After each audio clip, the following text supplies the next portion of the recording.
Remember the last time you had breakfast for dinner? Well, that is what we're going to do here on episode 4, all sorts of sports going backwards.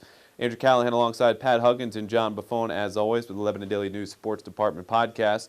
Usually open with the week that was, followed with some off-the-gridiron high school sports, then football, Penn State, and NFL. We're going backwards, a la the breakfast for dinner. We're going to start still with the week that was, but this week we are going to open with one of the last segments, Pat's Are You Mad, Bro? And I think we've been all anticipating this for the last 6 days. John, am I right? I'll try not to disappoint. Absolutely. And then we'll move on in the exact opposite order of what I had just listed before, ending with the off-the-gridiron high school sports away from football that we all love and know to break down. So upcoming highlights, 3 Lebanon County football teams still undefeated. We'll get to those. Penn State improves to 2-1. We'll talk about my tail of the tape, maybe some lingering NFL thoughts. But as I promised to open the week that was, Pat, what have you been up to since we last checked in? Oh, covering a little bit of everything, and a little bit of football, a little bit of tennis, a little bit of field hockey. It's been kind of busy. So Renaissance man. Well, a little bit. I think we all kind of do that, though. So What was the best? probably the Lebanon Elko football game on Friday. Big come from behind win by Lebanon, 20-19. Trailed 19-7 late in the third quarter. Had a big fourth down stop that kind of turned the game around. And a big first win for the Cedars. So. Excuse me. I covered Conestoga Valley and Lampeter Strasburg football on Friday. That was going to be a good gauge to where both those teams kind of sat at. And going into that game, CV quarterback Grant Stoltzfus was averaging over 300 yards in the air. Lampeter Strasburg held him to 190 and only 7 points, where they blew them out 54-7. Vereshank had 5 total touchdowns. Chad Gaudino had 3 total touchdowns, and the LS defense sacked Stoltzfus 7 times and had 8 total sacks in that game. Kind of a great defensive effort from the Pioneers, but they're going to have a completely different mindset when they play Solanco this weekend, because Solanco does not throw the ball. So it sounds like most weeks Friday night was a highlight for both of you so far. Mine, along with Jeremy's, I think, was Saturday. We went up to our first Penn State game. They saw a 20-3 win over Rutgers, which was a lot of fun for both of us. A very long day. We didn't get back till, I think, 3:30, 3:45, which is better than some of the other writers who we were following on Twitter. But otherwise, a very good day and a win for the Lions, which makes everybody, including those 107,000 crazies, a little bit happier when it comes to a close. So moving from the week that was, we said going backwards in our rundown from today. We introduced this segment a couple weeks ago when John went off the rails, and I'm being nice about softball players. It's such a tough act to follow, too. Yeah, and then I took my turn last week going off about DraftKings and FanDuel and how you can simply not take 2 breaths without hearing about one of the two, either on radio or on TV or in print or maybe even a podcast. So, Pat, what has got you mad, bro? It's got me more annoyed than mad, but it's been an overabundance this season of covering games and getting rosters that are not in numerical order, which is a very big challenge for those of us covering the game, trying to correctly identify people. Huggins with the hot take, rosters, baby. Yeah. Some even incorrect numbers in the rosters, which just makes a mess and gets me very agitated. And then if you misidentify somebody, it's your fault. Yes, despite exactly. The roster being wrong. And that has happened a couple times in the first couple weeks, and I'll take my share of blame for that, but it hasn't been made any easier by the roster situation. So I would just beg everybody to use numerical rosters when they're putting out their rosters for the media and the fans. It's a lot easier to follow, a lot easier to identify, and you're not searching through.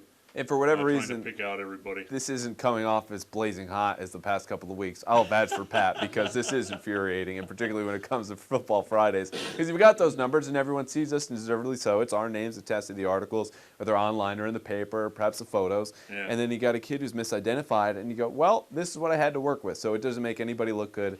But rosters is what got you hot this week, huh? Really got me wound up on Friday night because trying to put together a story on Deadline, and I ended up identifying the wrong kid running back at go-ahead punt return, and so I have to thank people who let me know that it was incorrect, but would have liked to have known that ahead of time. What's your worst story when it comes to misidentifying kids, either in a photo or a story, like just biggest, what? It's hard to say that one would have been if that would have gotten the paper and I hadn't gotten the information before I wrote the story. Yeah. Would have had the incorrect person running back the punt return that kind of turned the game around and put Lebanon ahead to stay. So that would not have been good, and that would Then I would have been really That would fun. have taken the hate cake, That would huh? have taken me over the edge a little bit. Yeah. What about you, John? I have a similar story, only it wasn't anyone's fault besides my own. As I was making my top 5 highlights in the LL 2 weeks ago, it was a game-saving interception by a player on Hempfield when they were playing Manheim Central. Ben Sod from Hempfield actually made the interception. He's number 8. And as I was looking through the roster to identify everybody, I realized because when Manheim Central gives you rosters, they give you 2 sides, one for each team, Right. and I just folded it in half. Well, I didn't realize that I was looking on the Manheim Central side when I was identifying players, so Oh, I my identified the God. Manheim Central player who wore number 8 as the player who made the game-saving interception. And boy, did I hear from some Hempfield fans on Twitter about how I misidentified the guy, so I had to run back. I put the story up, I put up the video, and I went to the gym because on Saturday, it's Arms Day, man. Arms Day, bro. Got to get those. Gold's Gym in Lancaster. Come for the show every weekend. That's right. Tries and buys on Saturday. Get ready for the show. But Moving on. But as I was, my phone was just erupting while I was, busting out some supersets, and Guess we're not moving on. no. But I saw a whole bunch of Twitter notifications like, people are loving this video. That's cool, blowing up. And then I realized it's like, hey, idiot, you're putting the wrong name on there. So I had to cut my arm workout short. Went straight back to my home office and made sure that I got everybody. I had to go back into the video, redo the graphics and everything, but eventually I got it up. But that was no fault but my own for being I don't want to say negligent, but at least somewhat silly and looking at the wrong side of the roster when identifying players. Man, that's tough. I'm trying to think if I've ever had anything similar, but the only thing that comes to mind is actually my last job. Because, of course, you're in this business long enough, you cover enough schools, you have so many names going around, you're going to mess up at some point. Right. I mean, I've had a couple saves at it's bound to deadline, happen. emailing people who are putting together our papers, and without going any further detail about the boring newspaper industry, there was a girl who once gave me a quote. She was a pitcher for a softball team, my last job, and was explaining how she, managed to get out of some trouble in this particular game that she was pitching. And the quote that she gave me was, "I just gave up." And she had been referring to her attempt to locate specifically on the edges, but the way it read the next day in the paper She gave up. was Just gave up, she period. just Yeah. left it out there. Yeah. So lo and behold, John, Aiken to you, wasn't exactly pumping out supersets, was just driving along when I got the angriest phone call from her dad ever. There was no talking this guy down from anything. It was like he was at the top of the beanstalk, and there was no bringing him down. Like he was just so freaking angry, and deservedly so. I mean, we got it wrong, but buyer beware, I guess, or some caution of just when it comes to rosters and names, because you can get some people in trouble, or when you don't really listen to what they're saying. So Yeah. I don't know. I guess that had him mad, bro. I guess. And just a quick segue, you've already made up my mind for my rant next week. Oh, good. And I'm not going to spoil this too Okay, much. yeah. But I hate when people have breakfast for dinner, and I'm going to leave it at that. Wow. Hate it. Here we go. So yeah, you're gonna just continue listening. But next week, I'm gonna be spitting some hot fire. All right. It is my #1 pet peeve of all time. Hate it. Wow, even more than the softball? We might have to interrupt Close. this podcast and have it out right now. I don't really know where that, but if it wasn't named All Sorts of Sports, then we wouldn't continue on. But it is unnamed All Sorts of Sports here. Andrew Callahan alongside Pat Huggins and John Maffone, producer Jeremy Long. So continuing with our breakfast for dinner episode of the podcast, going backwards to forwards with our normal rundown the week that was off the gridiron. And now we're going into some Penn State. We'll make this a quick segment because I had lots of thoughts, as usual, dumped into the weekly tail of the tape. They win 28-3. At the beginning of the season, we talked about, and especially after Temple, whether or not you thought they could compete with the likes of Michigan State and Ohio State, currently the top 2 ranked teams in the country. Penn State's put together 2 solid weeks. Not the best opposition, but they're getting better, and that was largely the point of my tail of the tape this week, because all phases are improving. Any changes in that mindset about they're not able to compete with the top of the Big Ten, but they'll kind of be in the mix? Because, again, Ohio State, again, still ranked #1, only won 20-14 over Northern Illinois on Saturday. Yeah, I'm still not a believer in Penn State just because I think Rutgers is just horrendous. But you're right. I think Penn State has shown improvement the last couple of weeks, and I think that's been displayed in the way they've protected Hackenberg, #1, and they've run the ball better. So I would have said it was impossible after the way they played against Temple. They looked like they were going down the tubes all season. So they do appear to be heading in the right direction. So I would still say no to being able to compete with Ohio State and Michigan, but maybe not as convincingly as before. So Yeah. And if they keep progressing like this, maybe they will. Right, and they'll have a couple more games. Yeah, San Diego State, yeah. then Army, then Indiana. Not real Yeah, I think brutal tests. right. All at home too. Yeah, I don't think that you should feel as good if you're a Penn State fan. You shouldn't feel good as much as you should feel somewhat relieved, because all they're doing right now is playing to potentially what we thought they were going to be, because they looked horrendous against Temple. But at the beginning of the season, the expectations were, well, we're not up to Ohio State standard, we're not up to Michigan State standard, but we can potentially make some noise in some of these intermediate games. And then when they fell flat against Temple and didn't look so great against Buffalo in the first half, you were thinking, wow, maybe expectations we're really, really bad. Now it's just you're playing up to par now. You're playing up to the, so-so level that you were expected to play to. So I don't know if you should be super excited as much as you should be like, okay, we are who we thought we were going to be at least. So I think as they continue to progress against these poor... To your minds, it hasn't changed, or is it just No, not is at it all. returned? No, I Okay. don't think that this... Has it gone down even still a little bit? Is it still down from the Temple? I don't want to say it's gone down as much as it's basically stayed the same. That this team, you can be as excited as you want, but you are who you are. I mean, you're not going to go into Ohio State or Michigan State and rock anybody's world. You are who you are, and that's fine. There's nothing wrong with that. I guess you're going to go to the Chick-fil-A Bowl or whatever it is they're going to go to, the Hawaiian Punch Bowl, something like that. Wow, yeah. Proclamations coming into week 4. Yeah, so I mean, enjoy it. I mean, it's a great scene. You don't have to be a great team to enjoy it. Oh, man. Okay, the mindset, it looks like will never change no matter how much goes on. We'll keep this podcast filed away for future reference. For all my thoughts on Penn State, you can take 20 minutes to read what I wrote online and posted yesterday at ldnews.com/sports. So moving on from Penn State to the high school football scene, as mentioned in the opening, still 3 undefeateds within Lebanon County. Palmyra's looking good. Northern Lebanon's looking good. Anvil Cleona is in that same bunch at 3-0.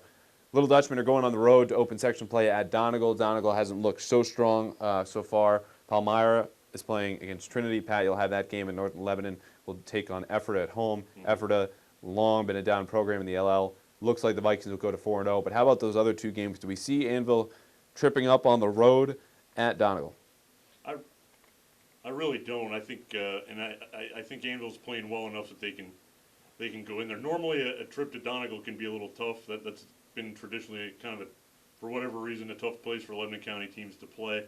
But Palmyra beat Donegal pretty convincingly last week, shut them out. I think Anvil can survive that trip and be in good shape.